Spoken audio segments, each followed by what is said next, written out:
Apa lagi? Subscribe dengan follow aku. Thanks. Welcome back to my channel Faris Danish. Okay, hari ni kita bukan nak cerita seram berdasarkan pengalaman I, tetapi berdasarkan tweet orang. Okay, hari ni kita jadi macam hantu Jepun sikit. Okay, so kita akan cerita seram. Sebelum mula, korang tahu tak apa itu asrama? Bukan asmara ya.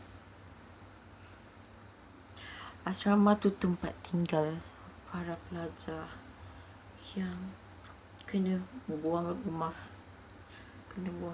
Saja. Asrama tu sebenarnya tempat tinggal para pelajar yang tak duduk rumah. Contohnya macam SBP, Tafiz,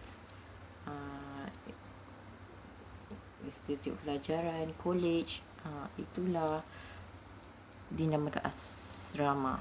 Hostel lah, senang cerita hostel. Okay, alamak, terang sangat. Gelap pula. Okay.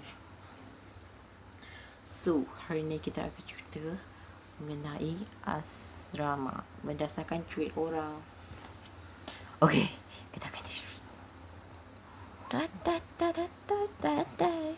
Oh my god, kenal tak sama ni? Ini lagu sama tak? Okay. Aduh, kritik. Aduh, babi dah.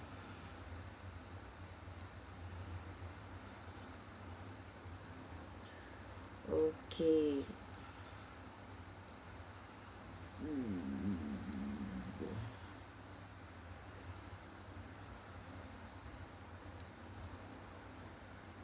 Okay, kita akan cerita pasal satu sekolah asrama berdasarkan Twitter Makcik Maznah, bukan Makcik Senah.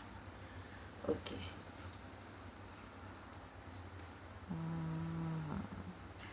Dia cerita dia macam ni. Sekolah aku ni antara sekolah-sekolah tua dalam Malaysia. Oh, sekolah tua. Sekolah paling tua. Masa zaman aku dulu, sekolahnya dah berusia 116. Bapak lah tua. Sekolah aku baru 40 lebih. Macam 40 berapa dah, macam tu lah. Terletak di Pekan Kuala Kangsar. Siapa budak Kuala Kangsar ni tahu ni. Aku tak tahu. Aduh. Sekolah ni semua lelaki. Cuma form 6 lower upper je yang merasa boleh mengorat sebab ada perempuan. Gatal pula mamat ni. Macam biasalah kalau sekolah dibina sebelum perang. Dulu antara dua je lah. Tak di asas Jepun, mesti British. Kuat sejarah budak Sekolah aku dibina oleh seorang mat British bernama James Hogan. Kalau tak silap lah, dia cakap macam tu. Sekolah ini dibina pada tahun 1897. Lama juga lah. Dibina 97. Dengar pada cerita turun-temurun senior orang tu iaitu Hogan, bina sekolah ni masa tengah sengit perang dengan komunis, tak silap. Nak jadikan cerita, British kalah dekat pekan ni dan komunis nak rampas lah sekolah untuk jadikan markas. Alah, Jepun ni pula, kau nak rampas sekolah orang pula dah. Minta cara baik, si Hogan ni berkeras tak nak bagi. Memanglah, dah kau penat-penat bina, lepas tu kau orang nak rampas jadi markas kau pula. Kau fikir siapa siap sekolah papak kau ke? Macam tu lah, istilah dia macam tu. At the end, komunis gunakan kekerasan. Korang tahulah komunis tu kejam, sangat kejam. Komunis dengan Jepun bukan lain ke? Macam tu lah. Yang paling tragis, kedua-dua anak si Hogan tu kena bunuh. Yang bongsu tu kena pancung waktu main piano. Hogan dengan isteri dikatakan sempat lari. Kalau Usain Bolt waktu ni memang Kemudian datang semula untuk cari anak-anak dia. Then dibunuh di sebuah tangga zaman aku dulu. Ada lagi tangga itu. Oh. Tapi tak seorang pun tahu ke mana mayat lelaki bini tu ditinggalkan. Itulah sedikit sebanyak cerita permulaan terjadinya gangguan ke asrama. Oh, itu intro je. Okey, kalau korang pergi tanya student-student situ pasal tarikh ni, mesti korang akan dengar cerita yang hampir sama. Familiar. Ya, cerita pasal hantu Hogan and isteri dia. Cerita ni mungkin akan kedengar lawak pada yang tak percaya, tapi bagi aku benda ni real. Dia jadi sepanjang 3 tahun baik. Dia duduk kat situ. Setiap tahun gangguan ni berbelenggu student, termasuklah warden-warden. Aduh, sakit pula tekak aku. Tadi makan benda pedas, sakit. Benda ni akan jadi pada tarikh 14, 15, 16 Mei. 13 tak ada pula kan. Beli betul. Okey, jadi setiap kali tiba tarikh tu, kalau jatuh pada hari cuti, alhamdulillah, pihak asrama akan wajibkan budak-budak untuk balik ke rumah masing-masing.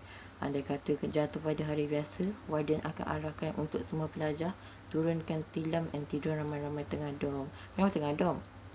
Sebab hantu tu akan ronda satu bilik dan jenguk setiap kali katil tingkat atas double decker. Oh, sebab aku atas bawah ya. Orang putih kan tinggi belaka, tapi benda tu tak boleh nak bongkok. So boleh jenguk belah atas je lah. Mesti korang nak tahu kan kenapa dia jenguk tu. Hehehe. Dia tu kat sini gelak jahat. So aku gelak jahat. Berdasarkan fakta tarikh ni, dah dulu Hogan datang balik ke kawasan tu untuk cari anak-anak yang diorang tinggalkan masa nak selamatkan diri dulu. Tapi malam diorang pula yang terbunuh. So sampai sekarang terjadinya gangguan hardcore.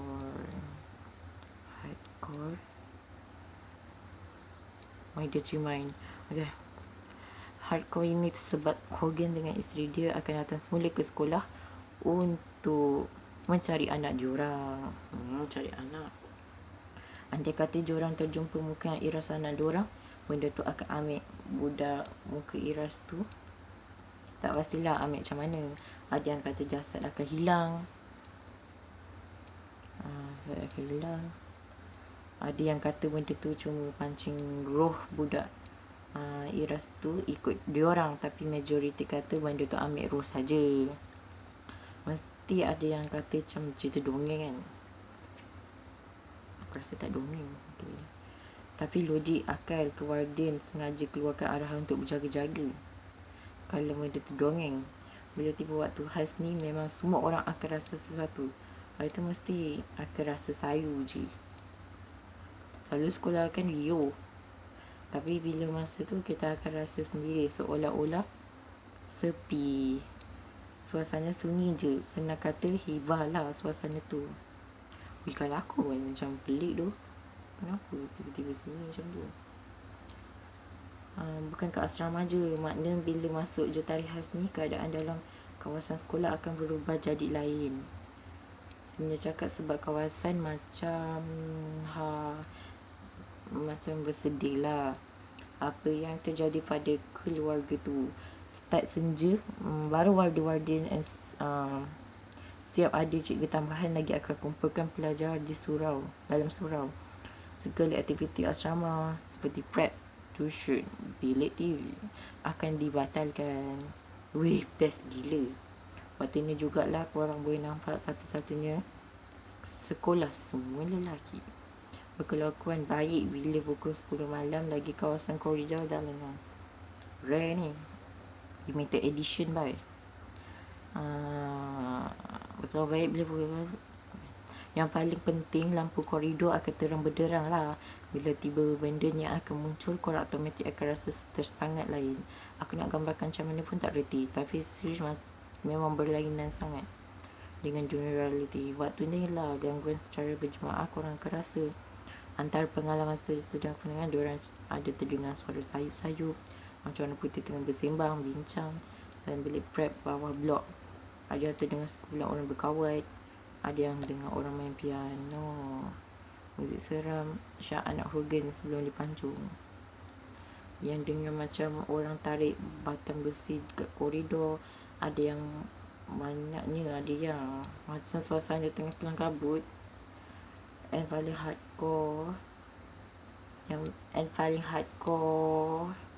ada ternampak Hogan and isteri berlega-lega di kawasan asrama tu.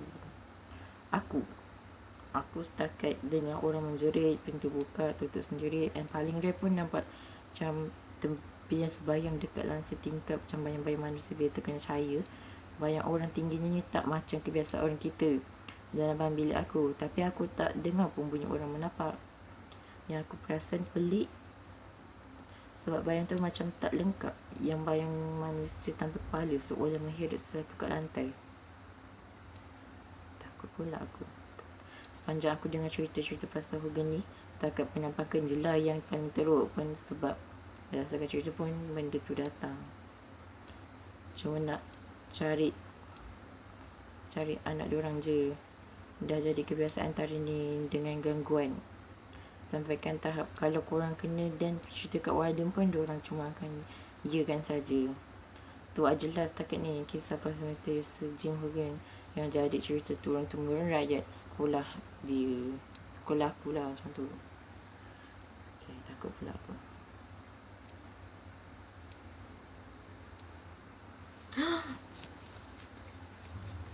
Habis masa aku jatuh-jatuh. Oh, retak pula muka.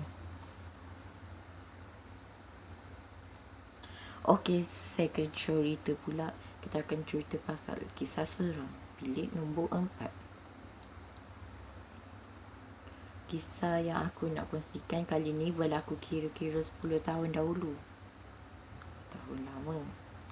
Ketika aku belajar di sebuah institut pengajian tinggi. Ini kali pertama aku jejakkan kaki ke hostel setelah sekian lama tinggal dengan mak ayah. Sampai habis SPM, bila dah pertama kali, semua benda kena buat sendiri. Seperti membasuh, baju gosok dan kemas bilik. Tak apa bang, saya dah rasa bang, sebelah bang tu. Setelah masuk kuliah pun saya dah rasa dah kemas semua benda sendiri. Kena duduk jauh-jauh. Saya faham. Biasanya kat rumah mak buat kan. Alhamdulillah. Budak asrama yang aku duduk ketika itu berbentuk segi 4. Ada wing utara, wing barat, wing timur, wing selatan. Bila aku berada di wing timur, kepak-kepak gini baik. Bilik nombor 6. Aku suka bilik tu sebab bila bangun pagi buka tingkap nampak gunung kabus. Tak jauh kat sana, gunung yang cukup popular kat Malaysia dengan kisah legendanya. Kat mana Bilik jauh dari bilik aku adalah bilik nombor 4 yang sering mendapat perbualan hangat penghuni itu. Tapi memang nombor 4 kalau orang Cina pun macam anggap nombor 4 tu suwi kan.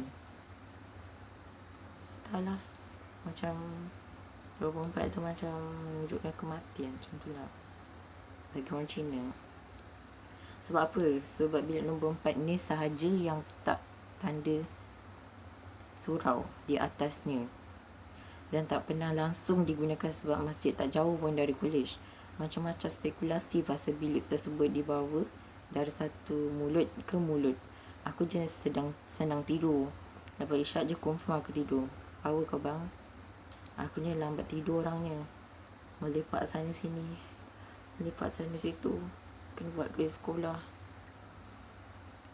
Lepas tu tengah malam mula lah terjaga. Hampir setiap hari macam tu terjadi macam rutin. Bila tengah malam terjaga, aku biasanya akan study, basuh baju ataupun gosok baju. Pada tahun aku tu, pihak kolej mengharamkan setrika sendiri dibawa ke hostel. Hanya boleh digunakan setrika yang disediakan oleh pihak kolej saja. Setiap blok asrama, setiap tingkat memang ada bilik pantry khas untuk gosok baju dan masak air panas. Tapi masalahnya, budak-budak blok aku ni jenis malas nak ke pantry. Ya, siapa je yang rajin, aduh. So, ajalah yang gatal tangan ambil setrika tu dengan papan alas tu bawa ke depan bilik masing-masing. Depan bilik ada plug sokit tu. So, aku pun merantau lah cari. Dan rupa-rupanya salah satu setrika ada dekat depan bilik nombor 4. Malas aku nak cari yang lain. Aku pun just reka tu. Tengah gosok baju ke meja, aku tiba-tiba dengar itu bilik nombor 4 tu kena ketuk dari dalam. Kuat dengan jelas. Mencarut kuat aku ketika tu. Siap. Tapi aku jenis separuh berani. Separuh je lah. Separuh lagi kalau ada benda muncul memang aku pecut terus lah. Aku fikir gosok baju tu lebih penting, jadi aku teruskan lah menggosok. Bam bam bam. Bam bam bam.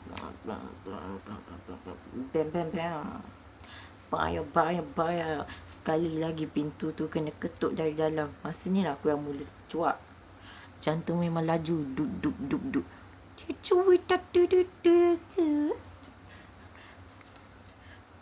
Cerita ni banyak sangat mengenai lagu K-pop. Aku pandang dekat bawah pintu, aku nampak ada cahaya lampu. Masa tu aku terfikirlah maybe orang kot. Masa tu aku entah macam mana aku boleh pula duk menutup nak telik apa yang ada di bawah pintu tu. Mengucap panjang aku bila nampak ada mata tengah pandang aku juga. Selepas tu juga ada darah memercik keluar dari bawah pintu tu, mengalir keluar banyak. Aku dah tak boleh tunggu lagi. Aku capai semua baju aku, tak siap gosok. Serka pun aku tak tutup suis. Terus aku lari masuk bilik. Humban baju ke atas kerusi, aku lompat naik atas katil berselubung bawah selimut. Besoknya aku demam. Nak bangun pergi klinik, ambil MC pun tak larat. Aku ceritakan apa yang berlaku dekat budak bilik aku je. Seminggu berlalu aku terjadi budak popular. Power betul je popular terus. Weh, cepat betul cerita tersebar. Memang makcik bawang, pakcik bawang lagi WhatsApp bergalah tau. Nak send message tu makcik bawang dengan pakcik bawang sampai dulu dia punya tu bawang dia tu. Kemudian mulalah keluar berbagai cerita dan pengalaman dari budak blok tu yang terdengar macam-macam bunyi. Dari bilik nombor 4 setiap tingkat yang berbeza. Oh, min dia macam setiap tingkat tu dia macam kan ada 6 tingkat. So setiap nombor 4 tu memang ada. Memang boleh nampak bilik nombor 4 di tingkat 1, 2, 3 dan 4 tidak berlampu dalam satu baris dari atas ke bawah. Tapi entah kenapa pada suatu malam tu semua bilik tu berlampu. Aku baru balik dari bilik kawan aku di blok sebelah masa tu. Bila aku pandang ke arah blok, aku assume bilik tu diguna pakai. Tapi bila aku lalu depan bilik tu nak ke bilik aku tengok ke bawah pintu tak ada cahaya lampu pun. Gelap je. Baru je aku nak menapak masuk ke dalam bilik, satu jeritan yang sungguh nyaring macam perempuan menjerit. Kedengaran dari dalam bilik nombor 4 tu. Sambil tu pintu bilik tersebut diketuk dari dalam. Aku ingatkan aku jangan dengar ramai penghuni bilik lain keluar tengok apa yang terjadi. Termasuk budak bilik aku, masing-masing pandang ke arah bilik nombor 4. Budak bilik nombor 3 awal-awal lari keluar menjauhi bilik tersebut sebab mereka antara yang paling dekat. Memanglah dekat takut yang lebih menakjubkan bilik nombor 4 ni di tingkat 1, 3 dan 4 pun berlaku benda yang sama. Ada jeritan dari dalam dan pintu diketuk-ketuk dengan kuat. Tak lama selepas tu, warden asrama datang bersama-sama seorang ustaz dan beberapa anak buah dia. Warden minta kami semua berkumpul di dataran bawah di tengah-tengah blok. Masa ni kami dapat dengar macam-macam bunyi. Bunyi menjerit di tingkat 3, bunyi mengerang, bunyi orang berlari di tingkat 1, bunyi ustaz baca ayat kursi kuat-kuat di tingkat 2. Bunyi-bunyi tu pula sekejap arah sana, sekejap arah sini, ke sana, ke sini, ke sana, ke sini. Al-Quran yang ada kat tangan masa tu dah tak mampu nak baca sebab takut sangat. Lama jugalah pertarungan tu berlaku. Pertarungan Dragon Ball ni. Kira-kira jam 3 pagi barulah semuanya berjaya dipastikan. Setelah beberapa hari kemudian kejadian, barulah kami dapat tahu bahawa ada benda yang menghuni bilik nombor 4 tu. Setiap aras ada penghuninya. Kan aku dah cakap penghuni tak suka diganggu. Pelajar pula suka buat bising. Lagi-lagi kalau waktu malam. Itulah boys, bising sangat waktu malam. Buris sana, buris sana. Ada perjanjian dah dibuat antara tuan tanah college tersebut. Alhamdulillah. Dengan benda asal tempat tu, sebab itu bilik dikosongkan, ada student yang main Spirit of the Coin dalam bilik nombor 4 di tingkat 4. Sebab tu benda tu mengamuk. Dalam nombor 4 tingkat 4. Lepas kejadian tu, pelbagai lagi serius seram bilik nombor 4 berlaku dekat kolej tu. Kalau bukan blok aku, pasti berlaku kat blok lain pula dah. Kolej tu ada 6 blok. Oh, bukan 6 tingkat, 4 tingkat tapi 6 blok. Blok semuanya ada 4 aras. Semua aras bilik nombor 4 ni dikosongkan. Itu berjanji antara tuan tanah dengan puteri. Siapa puteri tu? Siapa? Sampai sekarang ia masih menjadi misteri. Okey, sebagai itulah sedikit sebanyak tweet yang kita dapat hari ni. Walaupun sedikit seram, bukan sedikit, banyak sangat. Aku pun macam bergeletar waktu bercerita. Aku takut sana. Okay, tak apa-apa. So, jangan lupa subscribe tu. Okay. Yang penting, kuih ini gorgeous tu. Selamat malam. Hantu jumpa akan menghantui anda.